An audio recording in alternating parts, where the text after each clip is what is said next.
Poďte mi opýtať sa vlády Slovenskej republiky, či sa im páči predstava, že aj na Slovensku v našom školskom systéme vychovajú vrahov a atentátnikov s progresívnym myslením, ako bol ten blázon v Amerike, ktorý zastrelil Charlieho Kirka. Pretože čo má tento vrah a náš školský systém spoločné? No sú plné progresívnych marxistických blbostí. Pretože hoci aj u nás sa našli blázni a veľmi nízko inteligentní ľudia, prípadne ľudia s mentálnym postihnutím, ktorí začali verejne písať, že vlastne ten vrah, ktorý strieľal na konzervatívca Charlieho Kirka, bol nejaký volič Trumpa s konzervatívnym myslením, len na základe toho, že jeho rodina bola konzervatívna a kresťansky založená, tak pravda je presne opačná a v tejto rodine sa stala tragédia, ktorú čoraz viac a viac vnímame aj na Slovensku. Totižto rodičia boli z normálnej usporiadanej konzervatívnej rodine, ale už na strednej škole tohto chlapca učitelia zmagorili progresívnymi blbosťami a na univerzite z neho vychovali progresívneho fanatika, ktorý sa pre svoje radikálne myslenie rozhodol ísť až vraždiť. Tak ďaleko to došlo. Samozrejme mal progresívne názory, hádal sa so svojimi rodičmi, nesúhlasil s Charliem Kirkom a dokonca žil v nejakom homosexuálnom zväzku s transgender nejakou osobou, ktorá teraz spolupracuje s políciou a všetky tieto informácie vydáva von. Doslova ukradli rodičom ich vlastné dieťa. A to isté sa deje aj na Slovensku.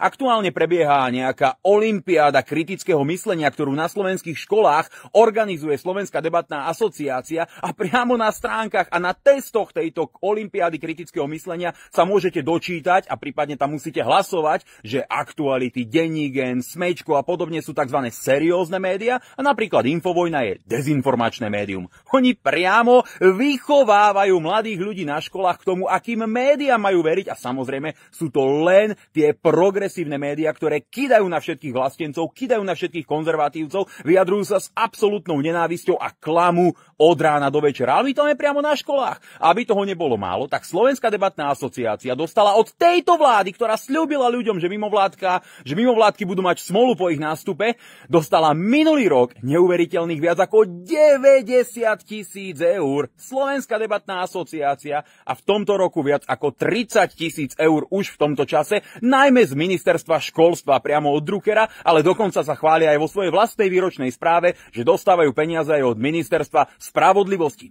Neuveriteľné na tomto celom je, že Slovenská debatná asociácia je od svojho vzniku prakticky prepojená ako pupočnou šnúrou na nadáciu otvorenej spoločnosti Georgea Sorosa, čo neviem, či ju aj de facto nezakladala. A takáto mimovládka chodí po školách, vymýva deťom mozgy, ukazuje im, ktorým médiám majú veriť, tak, aby z nich vychovávala progresívnych voličov a progresívnych fanatikov a vláda Slovenskej republiky, ktorá ľuďom klamala pred voľbami, že s tým urobí poriadok, im dáva 10 000 eur z peňazí slovenských daňových poplatníkov. Chápete? Ľudia chodia do roboty, tvrdo makajú, platia štátu dane a oni to potom vezmú a dajú to rovno do krku najväčším progresívcom, aby ich poslali do škôl a vychovávali z našich detí, z našich študentov, voličov progresívneho Slovenska. Ale potom bude vláda rozprávať, ako chce postaviť hrádzu proti progresivizmu a točiť pekné videjka o tom, ako je Šimečka zlý. Zobuďte sa, páni a dámy vo vláde, robíte si z ľudí dobrý deň. Ste impotentní v tom, čo reálne máte robiť a tu dávam verejný prísľub všetkým ľuďom, že ak bude vo vláde hnutie Republika, tak nebudeme si z ľudí robiť dobrý deň ako Smer alebo Hlas alebo SNS, ale normálne a seriózne zakročíme a tieto mimovládky svinským krokom zo školského prostredia vykopeme, pretože nám na deťoch a študentoch záleží a zároveň od nás nedostanú ani len jeden jediný cent,